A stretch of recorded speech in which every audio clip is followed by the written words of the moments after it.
The modern soft drink, that sweet, effervescent concoction found in nearly every corner of the globe, owes its very existence to a humble, bitter nut from West Africa. This isn't just about a flavoring agent, it's the story of how an ancient cultural staple steeped in ritual and tradition was plucked from its indigenous context, transformed by colonial ambitions, and ultimately became the unlikely progenitor of a multi-billion-dollar global industry, fundamentally altering our diets and daily lives. For centuries before any Europeans set foot on its shores, the kola nut was a cornerstone of life across West Africa. Imagine a world where currency wasn't metal or paper, but a small, vibrant seed. That was the kola.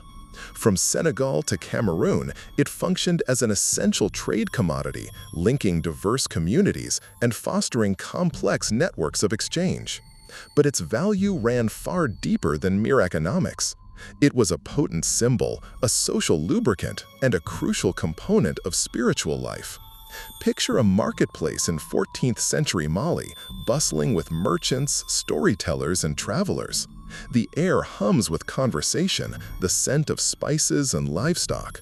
Here, the kola nut wasn't just bought and sold, it was offered as a gesture of peace, a sign of respect, a confirmation of agreements. To share a kola nut with a guest was to extend the highest form of hospitality, a silent promise of friendship and goodwill.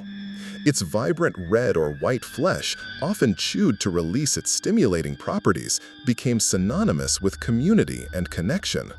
The nut itself, a seed from the kola tree, grows within star-shaped pods. When opened, these pods reveal a cluster of reddish or whitish nuts, each about the size of a chestnut.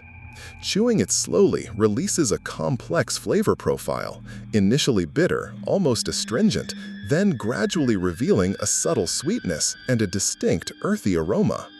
But beyond taste, it offered something more profound, a gentle, sustained energy boost, a clarity of mind, and an alleviation of hunger and fatigue. This was no fleeting sugar rush, it was a steady current of vitality. This natural stimulant, we now know, comes from caffeine, theobromine, and collagen, compounds remarkably similar to those found in coffee and tea. For West African travelers embarking on arduous journeys across vast savannas or through dense forests, the kola nut was indispensable. It allowed them to push on longer, to stay alert during dangerous nights, to endure without frequent stops for food. It was nature's own energy drink, perfectly adapted to the demands of a pre-industrial world. But the kola nut's influence wasn't merely practical, it permeated the spiritual realm. Many West African cultures believed the kola nut possessed mystical properties, facilitating communication with ancestors and deities.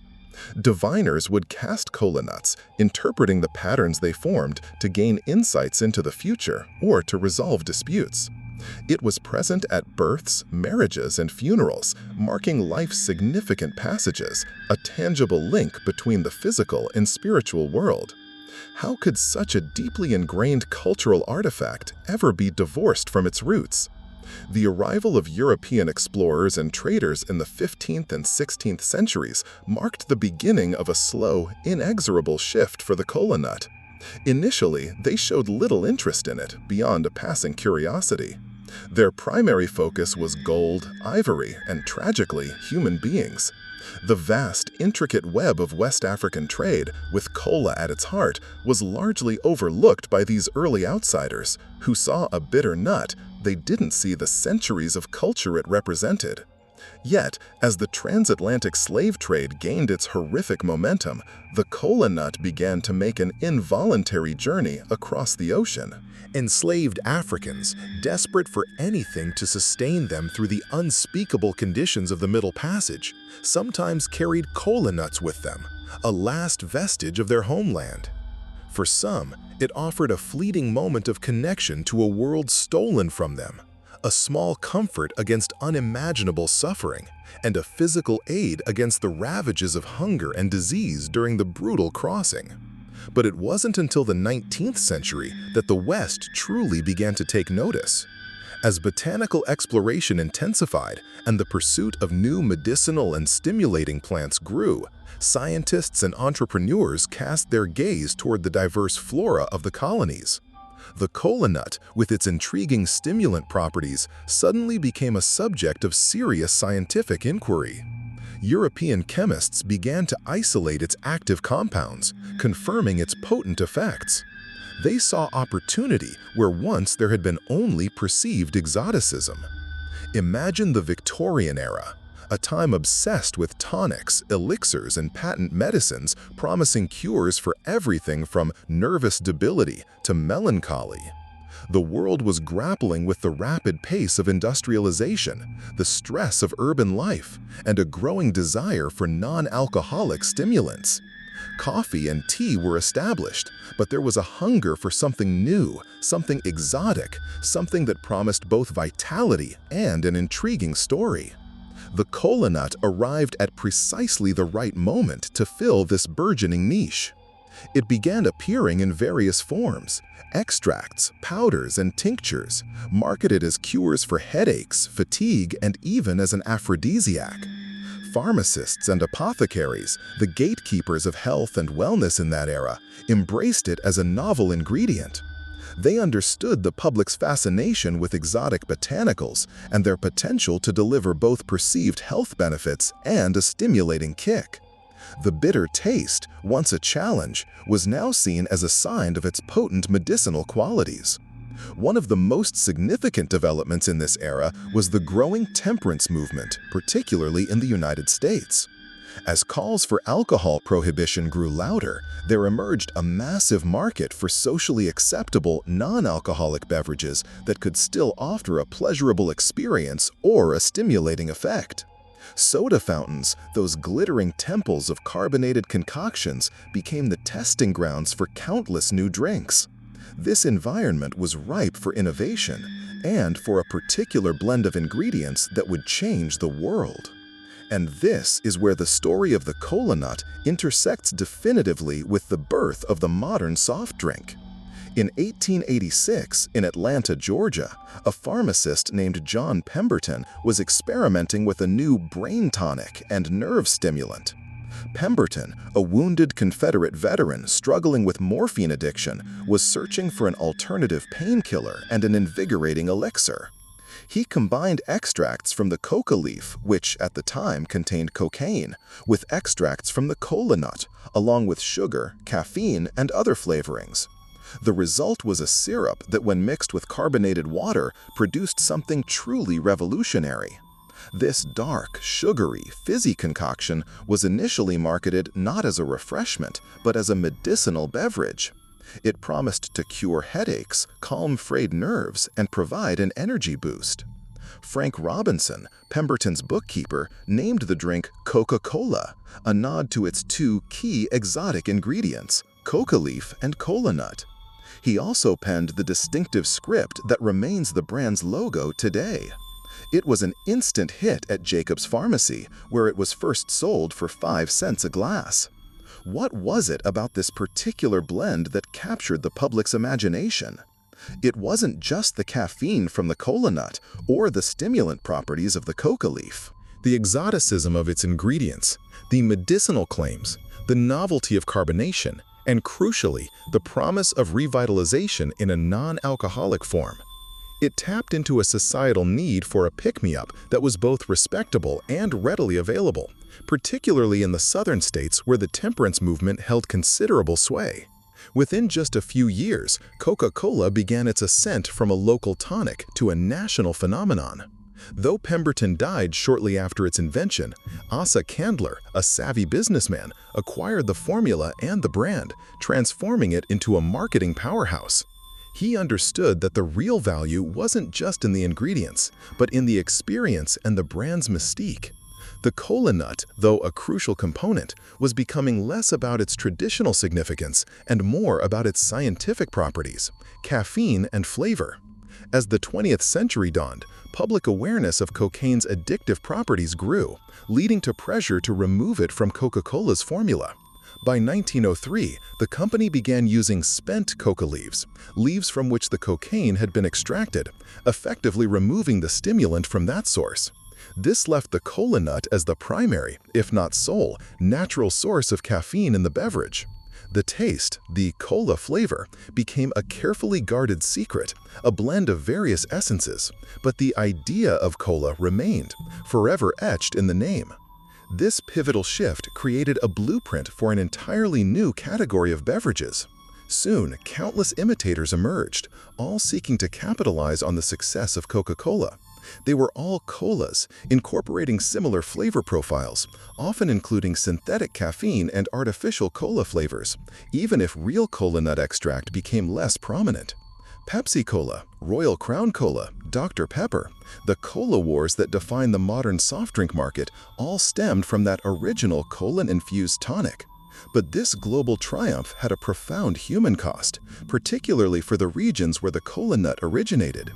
As demand for cola grew in the West, it wasn't always met ethically. Colonial powers, eager to exploit new markets and resources, often intensified agricultural production in West Africa. This frequently involved coercive labor practices, disruption of traditional farming, and a shift away from diverse subsistence crops towards cash crops like cola, making local economies vulnerable to volatile global crises. The traditional significance of the cola nut also began to erode under the weight of commercialization. What was once a sacred symbol, a medium of exchange, and a social ritual became simply another commodity. The intricate cultural tapestry woven around the cola nut in West Africa started to unravel as its value became measured in export tonnage rather than communal bonds. The very plant that sustained and connected communities for centuries was now a player in a global capitalist game, far removed from its original meaning. Furthermore, the narrative surrounding the cola nut was largely erased from the Western imagination. The original African story, the millennia of cultural integration, was replaced by a narrative of American innovation and secret formulas. Most consumers of Coca-Cola and other colas today have no idea of the ancient West African traditions behind the cola in their drink. This historical amnesia is a subtle but significant form of cultural erasure, divorcing the product from its deep, complex roots. Consider the health implications too.